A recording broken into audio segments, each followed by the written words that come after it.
So we're here at the track, and Todd's Mustang is overheating, and there's this piece here. I'm not going to swing it back, I'll hit the radiator, but it goes right here.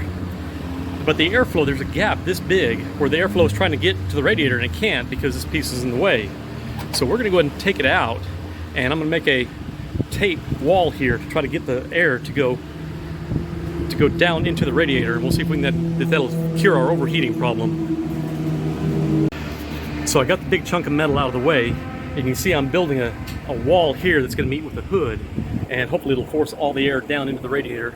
I'm also trying to dam off the side here. I'll build a little lip here and a lip here, and hopefully we'll get more air through the radiator so he's not overheating. Okay.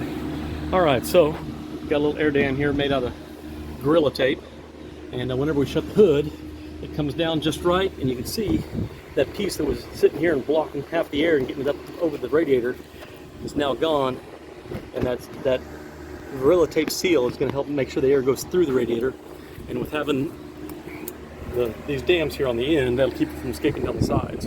So hopefully that'll fix our overheating issue tomorrow. So we're back at the racetrack again today. To give a little update on this. The ductwork is working. Yesterday, Todd was having a hard time keeping the water temps under 210, and whenever he parked it, it'd overheat. Now he's out on track, he's staying around 190, and it's not overheating, so success.